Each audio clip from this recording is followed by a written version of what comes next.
Okay, so we're here with South Africa's #1 fan, Botha, for SLTV. So Botha, just can you share your experience or your experience of something that trended on social media, the Cape to Cairo journey that not only went viral in South Africa but in most of Africa on Twitter and Facebook and in the general media? Thanks for inviting me in your show. I'm so very excited to talk in Soccer Laduma TV. It's so exciting to talk to the fans in South Africa and the entire Africa at large. The trip for Cape to Cairo, it was exciting when it started, because you must understand, I started the trip in Cape Town, and that's where there is the office of Soccer Laduma, and that's where Soccer Laduma they do their job. So it was exciting for me to start the trip in Cape Town, and then my trip went well until I get to the Moyale border between Kenya and Ethiopia. Between all these different countries, it was tough. You must understand, you'll be going to Zambia, you'll be going to Tanzania, Lusaka, and then the problem with these countries, it's the problem of the language. The language barrier is a challenge. And the problem again, when you get to different borders, you must change the currency of different countries. And sometimes, because we're hitchhiking to Cairo, you get in at night at some country, and the problem is one, there are no banks open at night. So you get people who will be robbing you, black market, giving you fake currency or money, banknotes, and also they will rob you due to the fact that they are giving you a money, exchange of money, without considering the currency and then the prices. They just give you the currency, robbing you, because it's at night. You don't have a choice because you want to go to the next journey. The problem again was the problem of the road. It took more than 4 days in a road, that is potholes and gravel road. But if it was a tie road, we should have taken 2 days. And the problem was also the food. You eat whatever that you come across. So what did you eat? My brother, I eat everything. I eat something that I don't know. There are so many things I didn't even experience in my country. I've never saw them, but I ate them. Yeah. Sometimes they will give you a fish. You thought it's a fish and it's a python. You just eat, you don't care. After they'll tell you, you eat this. You eat a meat, you think it's a beef, when they say it's a goat. You eat everything. That was a challenge. But fortunately enough, in Africa, people eat fresh vegetables, and they normally eat vegetables and fruits. That's why they're so healthy, strong than us, because us in South Africa, we eat wheat bix, we eat Kellogg's. People in Africa, they eat strong food. That's why the players are so strong. That's why you see all the African players very strong, because they eat strong food. Okay. No wheat bix, no Kellogg's. So what happened to your friend Alvin from Zimbabwe? Because he was a big part of the trip as well, and we know unfortunately he didn't arrive here. Yeah, my friend Aluva Zagata, we were in the border of Moyale, where we encountered so many problems. But you must understand, my only worry was Sudan, because there's a war in Sudan, and we should have been passing Sudan. So the challenge was also Sudan about the issue of visa, and Ethiopia the issue of visa, and also Egypt the issue of visa. So I said, this trip, we won't make it. It's better for someone to go back and fix everything, do everything right, and then maybe to see to it, how do you come to Egypt to watch it, and maybe there are 3 remaining matches. And then my friend Aluva said, I'm gonna soldier on, I'm going to finish this race. But due to the fact that I was worried about the safety of both of us, and I asked him nicely, my friend, let's go back.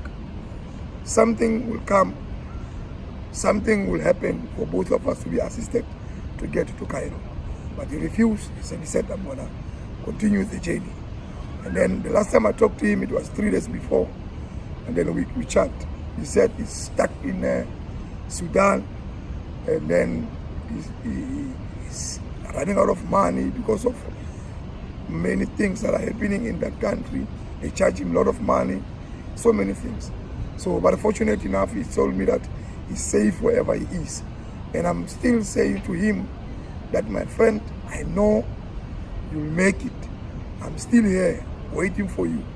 Your country is out of the tournament. I was all the games of Zimbabwe to represent you, all those games. I was there to make sure that I represent you.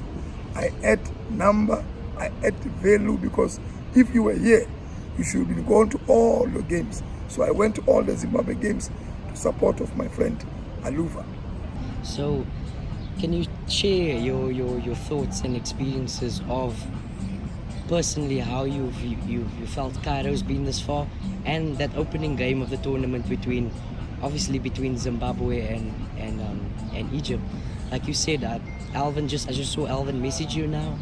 What did that mean for you? Like the experience of being in the international stadium with 75,000 fans, the opening ceremony.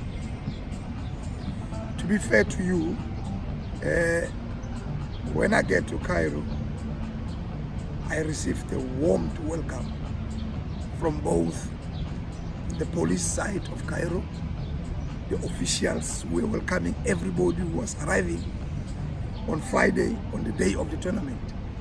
So the warm welcome we received at the airport, it was over the world. It was so very, very, very, very warm welcoming. Everybody was smiling, happy to receive everybody from different countries and different African continent. So after I arrived in Cairo, I went straight to the hotel. Fortunate enough, I went to the hotel of the Zimbabweans just to talk to them and ask them nicely that, gentlemen, I was with one of your fans by the name of Aluva, who asked me to come and send a message to you guys that play for him, win for him. And then after the hotel, I came back to Novotel Hotel where Bafana players were sleeping. When I get here, I received a warm, very, very warm welcome from all the players. I was lucky when I arrived in the hotel, plus they were just finished eating their lunch. And after they finished eating their lunch, we mingle and we meet at the reception. When they saw me, they took my bag because I was carrying my bag. I didn't have a place to sleep. I was going to search for a place to sleep. They took my bag, very excited. All of them, they were hugging me, singing for me, shouting, screaming like I'm the president of the country of South Africa. All the players, they were taking pictures with me. Mabunda, Kompokekana, Vilakazi, Lebokamutiba, everybody. I mean, Mkwanazi, I can mention the whole team. Zungu, everybody. They were excited, taking pictures with me. The first question they asked me, it was, my brother, you made it. Thank you very much that you are safe. And the second question was, are you hungry? I said, yes, gentlemen. They went in the kitchen, bring me food, different kind of food. Fruits, vegetables, chocolate, everything. Better than the python? Better than the python. They were giving me food that I enjoy, that I normally eat in my country when I get to the hotel. The warm welcome was very, very, I was very excited. And thanks to all the players who welcomed me and say to you guys, I love you with all my heart. What you did to me, it's out of this world. So I'm very excited and very happy about your welcome. Then after, I prepare myself to get a place to sleep, and I book a place, very cheap place. But to be fair, the place was not in good condition. But those conditions are the conditions of supporters. Supporters, you are not beggars. Anything you give it to me, I don't care. I take it. I don't care. So the accommodation was not that It was not even a 2-star or 1-star. It was Half a star. a 0-star, not a half a star. It was a 0-star. Those are the supporters' stars, 0 stars. But I don't no problem. I slept and then washed myself, and after that went to the game. To tell honest truth, I get the ticket from the Zimbabwean players, which is Kamabila, and he gave me a ticket. The Kama asked me, so are you going to get it? I said, my brother, I'm going to check who can help me with the ticket. And Kamabila, and he said, no problem, I'll give you the ticket on behalf of our friend Alufa. And it was exciting. When I get to the stadium, two kilometers away from the stadium, you will feel that there's a game. The fans of Egypt, they were scattered in all directions, wearing their replica jerseys, the national team jersey. Everybody was buying and making sure that he wears a jersey of his country. These people, they really care about their team. They really care about their country. Everybody, even a child, 2 years old, 6 months old, is wearing a replica jersey of their country. I think half of the stadium, their jerseys were written, their player, Salah. All of them, the jersey was written, Salah, Salah. So they love the player. So me and my Zimbabweans, we were only few at the stadium. I think 100, we were only 100. And more than 75,000 supporters of Egypt, Cairo. Jesus, the stadium was very electrifying, noisy. The opening, you know, the opening was better than the game in the field of play. I was saying after the opening, the President CAF president should have said, gentlemen, no game, let's just go home. The opening was beautiful. I've never saw that kind of an opening. Only few minutes. It took, I think, 45 minutes opening, but it was like 2 hours, 3 hours opening. But the match, to be fair, was not that electrifying. It's the first match of the tournament. They score only 1 goal. And then it says to you as a fan, who wanted to see a very, very exciting match of the tournament. But the atmosphere was still. The atmosphere was better than the game in the field of play. That's why I want to applaud the fans of Egypt, Cairo. I want to say to all the supporters of Cairo, you did what's needed. You put the flag of Cairo high. You show all the African countries that for the CAF to decide to take this cup to Egypt, it was not a mistake. You did good. The way you support your country, the way you were making noise at the stadium, the way you were shouting, screaming, making sure that this tournament becomes successful. This tournament is going to be successful only if you, supporters of Egypt, you came in numbers to the stadium and make sure that you rally behind your country and also you support other countries. Why? Because we don't want to see empty stadiums. You are the one who need to make sure that this AFCON becomes successful. And thanks for the first game, second game, and the third game. You guys, you bought a ticket, you came in numbers, security-wise, 100%. Everywhere you go, there are police stopping you, asking you, are you safe? Are you sorted? I'm so happy about Cairo. For me, Cairo, for now, I can give you, out of 10, I'm going to give you 8. But we're still going to play other games.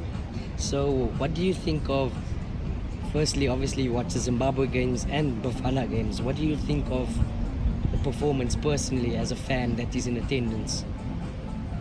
You know, Zimbabwe, they played well. First match of the tournament, they played well. But the problem was one. Zimbabwe, they play as a team. But the challenge is one. They forget they must score as a team. They were playing entertaining football, passing football. That's what we want. That's the style of South Africa. That's the style of Africa. The style of Zimbabwe. They were playing passing football. You must understand, more than 8 players, 9 players they are playing in our country. Now the system that they were playing is the same system that we are applying as Bafana Bafana. They played well, but the problem was what? They forget that ball possession doesn't win you a game. Ball possession for them, I think it was a 75%. But Egypt, it was maybe 15%. But they score a goal and win the match. So Zimbabwe, they were supposed to be having someone who can score goals for them. They missed their chances, but they played well. To be fair, they played well. Egypt was not there. First match, they were there. Egypt was not there. Egypt is only one team. They rely only on one person. If you mark Salah, then you're closing Egypt. So they, Zimbabweans, they were supposed to be strategic enough not to give Salah a space to frustrate the whole Egyptian players. If you close Salah, then you're done with Egypt. And even the fans as well. When Salah's not doing well, the stadium is not buzzing as much. That's what I'm saying. Even the fans, they were very angry with Salah because they wanted Salah to put more fire. Mkakase. So he never put more fire. So the fans, they were not so excited about him. So I said, Zimbabwe, they played well, but they were supposed to be using all their chances. And Bafana? To my country, Bafana Bafana. First match, I think maybe it's a problem of the heat because we played at 4:30. So, or 6 o'clock, 4:30. We played 4:30. So I think the problem was the heat. I think maybe guys were very affected by the heat because you must understand, it's hot here. And we came from South Africa where it's cold. Maybe they need to adjust with the weather. After adjusting with the weather, they must also adjust with the situation here in Cairo. They came 2 weeks before the tournament. I think for them, it was not going to be a difficult problem because number one, they must check. We have many players who played in Egypt. I can mention so many players who played for Sundowns and also some players from Paris who came and played in Egypt, and then they managed with the weather of Egypt, so you understand the weather. But my team also, first game, I think same thing with the Zimbabwe. You needed a player who can just shake them. But did you enjoy watching them? I enjoy watching them. They played a football that make a supporter to pay the last cent to go to the stadium. But in 2 games, and against Ivory Coast and Morocco, there were no shots on target. There were stages where Bafana played good football. But as a fan, if you come out, especially 10,000 kilometers away from home, not seeing a shot on target could be somewhat, disappointing in a sense. Let's be honest, as a fan. That's what I'm saying. Shot on target, they were not there. And then if you sit down and check, like I've said, they played football that we want, which is passing football. But now the problem is what? You can play a passing football that can win you a ball position. But now, do we have another plan, which is how you attack as a team and then you score as a team? That was a challenge about Bafana. What we did, we pass. When we normally in the 18 area of our opponents, we don't shoot. We don't have players who can shoot. We always want to pass, get in the area, even to dribble the goalkeeper and score, which is sometimes difficult because you must understand that other teams are also playing. They play. Now, what is important is if we can at least get 2 players that we rely on in terms of the shooting. You can see Klompo is very good. Klompo, he can score goals by only shooting outside the 18 yards. So we need players who can shoot. So what do you think about, after scraping through to the last 16 by results of others yesterday, what is your opinion on facing the hosts at the Cairo International Stadium? Do you think this will be one of the most memorable days of your life, perhaps? I'm going to face 75,000 supporters. I so wish I should have maybe at least 100 voices from South Africa, maybe to intimidate the opponent, which is something that is going to happen. I think I'm going to be, we will only be 5 supporters of South Africa in the stadium. So it means 75,000 will be making more noise. And then that noise will frustrate our players. But I'm very happy that our team has progressed to the last 16, which is we have to pray for another team to do us a favor. If this team can beat this one, and then we'll be safe. If this one beat this one, we'll be safe. It's not what we want as the supporters. We must do our business, do our job. We must do things ourselves. Don't rely on someone to bring you a meat, and then someone must bring you a bread. No, buy yourself a bread and buy yourself a meat. Don't wait for someone to do you a favor. So we're supposed to be winning our games. First game, we're supposed to win our first game and win our second game. Even the third game, we should play draw. But last minute, focus. It's a problem. What was going through your mind when Busofa scored that goal in the 90th minute? You know, that's what I was saying. I was with other fans of South Africa. And then it was a free kick. And I said, gentlemen, it's the last minute of the game and the last minute of the last game of the group stage. So I pray that all the players can just focus on this one. Even if we have to be the goalkeepers, all of us be the goalkeepers. Let them be the goalkeepers. If the ball comes, let them hold the ball and take the ball out and maybe defend against it. Or do some chippy zeze tactics. You see, so it was very painful that we considered a goal at the last minute of the game, where we needed the players to be a big family and maybe defend as a team.